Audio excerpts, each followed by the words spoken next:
भूतिया स्कूल। उत्तर प्रदेश के एक छोटे से गांव रामपुर के किनारे एक बहुत पुराना स्कूल था। उस स्कूल का नाम था सरस्वती विद्यालय। आज से लगभग 50 साल पहले वह स्कूल पूरे इलाके में सबसे अच्छा माना जाता था। दूर दूर के गांवों से बच्चे वहां पढ़ने आते थे। लेकिन धीरे धीरे उस स्कूल के बारे में अजीब बातें फैलने लगीं। लोग कहते थे कि रात के समय वहां बच्चों के रोने की आवाजें आती हैं। कभी खाली क्लासरूम में अपने आप ब्लैक बोर्ड पर शब्द लिखे दिखाई देते, तो कभी स्कूल की घंटी आधी रात को अपने आप बजने लगती। कुछ लोगों ने तो यह भी दावा किया था कि उन्होंने स्कूल की खिड़कियों में सफेद कपड़े पहने बच्चों की परछाइयां देखी हैं। इसी वजह से कई साल पहले वह स्कूल बंद कर दिया गया था। अब वह स्कूल वीरान पड़ा था। टूटी हुई दीवारें, जंग लगे गेट, धूल से भरे कमरे और हर तरफ फैली डरावनी खामोशी। गांव वाले शाम ढलते ही उस रास्ते से गुजरना बंद कर देते थे। लेकिन गांव में रहने वाला 16 साल का लड़का आरव इन बातों पर विश्वास नहीं करता था। आरव को रहस्यमयी चीजों की खोज करना बहुत पसंद था। वह अक्सर अपने दोस्तों के साथ पुरानी जगहों पर जाता और वहां की सच्चाई जानने की कोशिश करता। एक दिन उसने अपने दोस्तों रोहित, सोनू और नेहा से कहा, लोग बेकार में डरते हैं। मुझे लगता है कि उस स्कूल में कोई भूत-वूत नहीं है, बस अफवाहें फैली हुई हैं। रोहित तुरंत बोला, अगर इतना ही यकीन है तो आज रात स्कूल में चलकर देखते हैं। नेहा डरते हुए बोली, मुझे यह सब ठीक नहीं लग रहा। गांव वाले इतने सालों से उस जगह से डरते हैं, जरूर कोई वजह होगी। लेकिन आरव नहीं माना। आखिरकार तय हुआ कि चारों दोस्त रात को स्कूल जाकर सच्चाई पता करेंगे। उस रात लगभग 11 बजे चारों स्कूल के बाहर पहुंचे। आसमान में काले बादल छाए हुए थे। तेज हवा चल रही थी। स्कूल का टूटा हुआ गेट हवा के साथ चर चर की आवाज कर रहा था। जैसे ही वे अंदर गए, उनके पैरों के नीचे सूखे पत्ते चरमराने लगे। स्कूल का मैदान पूरी तरह सुनसान था। जगह जगह घास उगी हुई थी। पुराने झूले हवा में धीरे धीरे हिल रहे थे। नेहा डरकर बोली, मुझे अच्छा नहीं लग रहा। वापस चलते हैं। आरव हंसते हुए बोला, डरपोक मत बनो, बस कुछ देर देखते हैं। वे लोग टॉर्च जलाकर स्कूल के अंदर चले गए। पहला कमरा 5वीं कक्षा का था। अंदर टूटी हुई बेंचें पड़ी थीं। ब्लैक बोर्ड पर धूल जमी हुई थी। अचानक टक टक टक किसी के चलने की आवाज आई। चारों चौंक गए। रोहित बोला, कौन है वहां? लेकिन कोई जवाब नहीं आया। आवाज फिर आई, टक टक टक। इस बार आवाज ऊपर वाली मंजिल से आ रही थी। सोनू डरकर बोला, यार मुझे लगता है कोई सच में ऊपर है। आरव ने हिम्मत दिखाते हुए कहा, चलो देखते हैं। वे धीरे धीरे सीढ़ियां चढ़ने लगे। जैसे जैसे वे ऊपर जा रहे थे, हवा ठंडी होती जा रही थी। ऐसा लग रहा था मानो कोई उन्हें देख रहा हो। ऊपर पहुंचते ही उन्हें एक लंबा गलियारा दिखाई दिया। दोनों तरफ पुराने क्लासरूम थे। अचानक गलियारे के आखिर में एक छोटी सी परछाई दिखाई दी। सफेद कपड़े, बिखरे बाल और हाथ में पुरानी गुड़िया। नेहा चीख पड़ी, वो क्या है? परछाई कुछ सेकंड तक खड़ी रही, फिर अचानक गायब हो गई। चारों के चेहरे पर डर साफ दिखाई दे रहा था।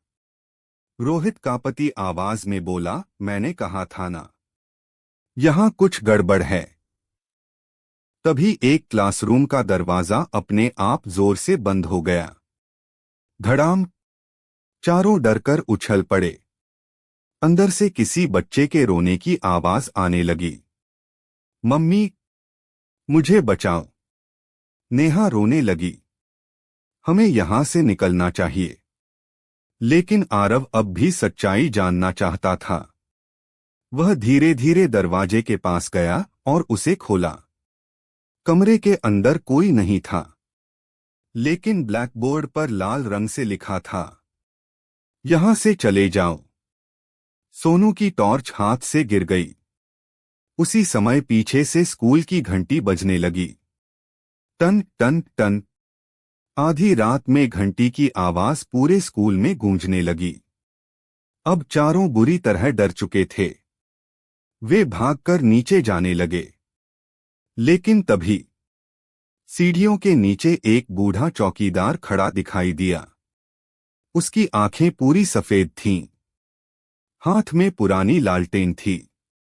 वह धीरे धीरे बोला, तुम लोगों को यहां नहीं आना चाहिए था। आरव ने हिम्मत करके पूछा, तुम कौन हो? बूढ़ा आदमी मुस्कुराया। मैं इस स्कूल का चौकीदार हूं, पिछले 30 सालों से। रोहित बोला, अगर तुम चौकीदार हो तो गांव वाले कहते क्यों हैं कि यह स्कूल भूतिया है? चौकीदार कुछ देर चुप रहा। फिर बोला, क्योंकि इस स्कूल में बहुत बड़ा हादसा हुआ था। चारों ध्यान से उसकी बात सुनने लगे। करीब 35 साल पहले एक रात स्कूल में आग लग गई थी। उस समय हॉस्टल में कई बच्चे सो रहे थे। आग इतनी तेजी से फैली कि उन्हें बचाया नहीं जा सका। नेहा की आंखों में आंसू आ गए। चौकीदार बोला, उस रात मैं बच्चों को बचाने की कोशिश कर रहा था, लेकिन मैं भी आग में मर गया। यह सुनते ही चारों के पैरों तले जमीन खिसक गई। आरव कांपती आवाज में बोला, अगर तुम मर चुके हो तो फिर? अचानक बूढ़े की मुस्कान डरावनी हो गई। उसकी आंखों से खून बहने लगा। मैं आज भी इन बच्चों की रखवाली करता हूं। इतना कहते ही उसका शरीर धुएं में बदल गया। चारों जोर से चीख पड़े। वे स्कूल के मुख्य दरवाजे की तरफ भागे, लेकिन बाहर जाने वाला गेट बंद हो चुका था। अचानक चारों तरफ बच्चों की हंसी गूंजने लगी। ही। दीवारों पर छोटे छोटे हाथों के निशान उभरने लगे। टॉर्च अपने आप बंद होने लगी। पूरा स्कूल अंधेरे में डूब गया। नेहा रोते हुए बोली, भगवान, हमें बचा लो। तभी ऊपर से किसी बच्चे की आवाज आई, हमारे साथ खेलो। चारों ने ऊपर देखा। दर्जनों बच्चों की परछाइयां छत पर उल्टी लटकी हुई थीं। उनकी आंखें काली थीं। आरव पहली बार पूरी तरह डर चुका था। अचानक एक बच्चा उनके सामने आ गया। उसका चेहरा जला हुआ था। वह धीरे धीरे बोला, तुम लोग हमें छोड़कर क्यों चले गए थे? आरव घबराकर बोला, हम तुम्हें नहीं जानते। बच्चा जोर से चिल्लाया, झूठ। पूरा स्कूल हिलने लगा। क्लासरूम के दरवाजे अपने आप खुलने बंद होने लगे। चारों दोस्त जमीन पर गिर पड़े। तभी आरव की नजर एक पुराने फोटो फ्रेम पर पड़ी। उसमें स्कूल के बच्चों की तस्वीर थी। लेकिन सबसे डरावनी बात यह थी कि तस्वीर में 4 नए चेहरे भी दिखाई दे रहे थे। और वे चेहरे आरव, रोहित, सोनू और नेहा के थे। नेहा चीख उठी, ये कैसे हो सकता है? तभी पीछे से आवाज आई, अब तुम भी इस स्कूल का हिस्सा बन चुके हो। चारों ने पीछे मुड़कर देखा। सैकड़ों बच्चों की आत्माएं उनके पीछे खड़ी थीं। उनके चेहरे जले हुए थे, आंखें पूरी काली और होठों पर डरावनी मुस्कान।